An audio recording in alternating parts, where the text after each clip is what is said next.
सावरकर माने तेज, सावरकर माने त्याग, सावरकर माने तप, सावरकर माने तत्व, सावरकर माने तर्क, सावरकर माने तारुण्य, सावरकर माने तीर, सावरकर माने तलवार, सावरकर माने तिलमिलाहट, सागरा प्राण तड़मड़ला।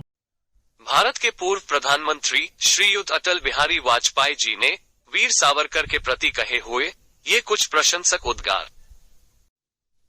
देश के राजकारण में गांधी और सावरकर एक चर्चा का विषय हो गए हैं। इसका कारण है राहुल गांधी ने वीर सावरकर पर की हुई टीका। सावरकर अंग्रेजों से पेंशन लिया करते थे और जेल से बाहर छूटने के लिए उन्होंने अंग्रेजों से माफी भी मांग ली थी। ऐसी टीका उन्होंने वीर सावरकर पर की है। इससे आगे जाकर राहुल गांधी ने वीर सावरकर का माफी मांगने वाला खत पत्रकारों को दिखा दिया। उसके सच्चाई की अभी तक पुष्टि हुई नहीं है। भारतीय जनता पार्टी ने इंदिरा गांधी जी का दाखिला देते हुए उनका एक खत प्रदर्शित किया जिसमें इंदिरा गांधी वीर सावरकर का आदर करती थी। इस चीज की याद दिला दी। पिछले कुछ दिनों से नेशनल कांग्रेस की सावरकर विरोधी भूमिका पूरे भारत को देखने मिल रही है। राहुल गांधी, कांग्रेस के कुछ नेता, सेवा दल, ये सब सावरकर विरोधी बातें करते हुए भारत की जनता ने देखा। सारे भारतीयों को ये जानना बहुत जरूरी है कि कांग्रेस और वीर सावरकर में ऐसा क्या हुआ जिसके कारण उनके बीच इतनी बड़ी फूट पड़ गई। यही सच्चाई आज हम आपके सामने लाएंगे। अगर आपने नुक्कड़ टीवी को अभी तक सब्सक्राइब नहीं किया है तो जरूर कर ले।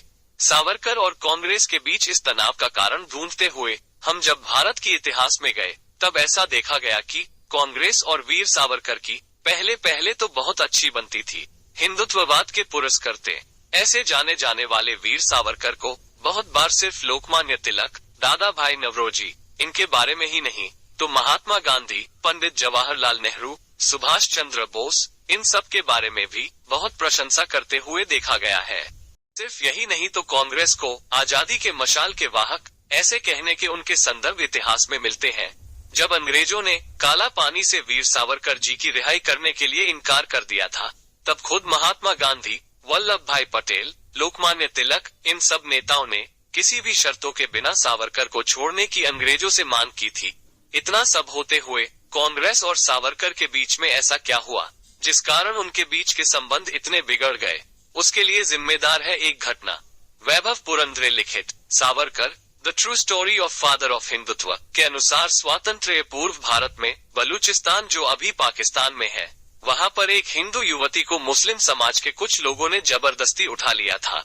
लोगों ने विरोध करने के बाद उस युवती को छोड़ दिया गया। इसी में कुछ मुस्लिम समाज के नेताओं ने उस युवती को फिर से मुस्लिम लोगों को सौंपने की मांग की। इसी के कारण उस जगह पर बहुत बड़े दंगे फैल गए। इस हिंसा के बाद कुछ और हिंदू युवतियों को अगवा कर लिया गया। इन सब के बाद अंग्रेज प्रशासन ने उन मुस्लिम समाज के लोगों पर कार्रवाई करना चालू कर दिया। उसमें एक समाचार ऐसे भी आया था कि कांग्रेस के नेता सरहद गांधी खान अब्दुल गफ्फार खान, इनका भाई जफर खान, इसने उस युवतियों को फिर से मुस्लिम समाज के पास जाना चाहिए ऐसा विधान किया और कांग्रेस के नेताओं ने भी इस वक्तव्य का समर्थन किया। ऐसा एक समाचार वृत्तपत्र में आया था। पूरे देश में इस वक्तव्य पर चर्चा होने लगी। इस वक्तव्य पर टिप्पणी करते हुए अपने मेरठ के भाषण में वीर सावरकर ने कांग्रेस के उन नेताओं को जिन्होंने जफर खान के वक्तव्य को समर्थन दिया था उनको नामर्द ऐसा कहा। इस वक्तव्य के कारण कांग्रेस पक्ष में और बाहर भी बहुत नाराजगी फैल गई। इस घटना के कुछ दिन पहले ही मतलब 1936 से लेकर 1937 के बीच में सावरकर रत्नागिरी के नजर कैद से बाहर आने वाले थे। तब कांग्रेस के नेताओं ने सावरकर छूटने के खुशी में उनके स्वागत के लिए एक कार्यक्रम आयोजित किया था, लेकिन सावरकर के उस वक्तव्य के बाद उस कार्यक्रम को कांग्रेस ने स्थगित कर दिया। ये पूरा प्रसंग पुरंदरे ने अपने पुस्तक में दर्ज किया है। पुणे में सावरकर के स्वागत की जिम्मेदारी कांग्रेस के नेता नरहर गाडगिल इनको दी गई थी, लेकिन इस घटना के बाद उन्होंने अपने पद का इस्तीफा देते हुए कहा था कि जिस घटना पर सावरकर ने ये टिप्पणी की है वो समाचार ही असल में झूठ है। डॉक्टर खान इस नाम से जाने जाने वाले गफ्फार खान ने ऐसा कौन सा भी वक्तव्य किया नहीं है। यद्यपि यह समाचार उनके नाम से छापा भी गया हो तो भी यह समाचार झूठा है। गाडगिल के इस वक्तव्य के बाद पूरे पत्रकारिता जगत पर ही प्रश्न उठाए गए।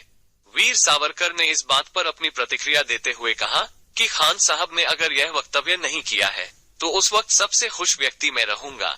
पुरंदरे लिखते हैं जबकि वीर सावरकर ने इस बात पर उसके बाद भी बहुत बार स्पष्टीकरण दिए। कांग्रेस के साथ भी चर्चा की, लेकिन सावरकर को कांग्रेस ने ब्लैकलिस्ट कर दिया। उसके बाद सावरकर के हर प्रोग्राम में कांग्रेस के लोग काले झंडे लेकर अपना विरोध जताते थे। यही वो घटना है जिसके बाद कांग्रेस और वीर सावरकर के बीच जीवन भर के लिए अनबन हो गई। सावरकर ने बाबा साहेब अम्बेडकर को छोड़कर बाकी बहुत सारे कांग्रेस नेताओं पर, जैसे कि नेहरू, गांधी, इन सब नेताओं पर टीका की और दूसरी तरफ कांग्रेस भी अपनी पूरी ताकत से सावरकर के खिलाफ खड़ी रही। ऐसा कहा जाता है कि वीर सावरकर के 75वें सालगिरह पर भी कांग्रेस का कोई नेता उपस्थित नहीं था। बड़े बुजुर्ग कहते हैं कि आदमी मरने के बाद बैर खत्म हो जाते हैं, लेकिन उनके विचार अजरामा रहते हैं और इन विचारों को केंद्र स्थल पर रखकर आज भी राजनीति की जाती है। वीर सावरकर और कांग्रेस के बीच इस लड़ाई पर आपकी क्या राय है, ये हमें नीचे कमेंट सेक्शन में जरूर बताएं और नुक्कड़ टीवी को सब्सक्राइब करना ना भूले। जय हिंद, वंदे मातरम।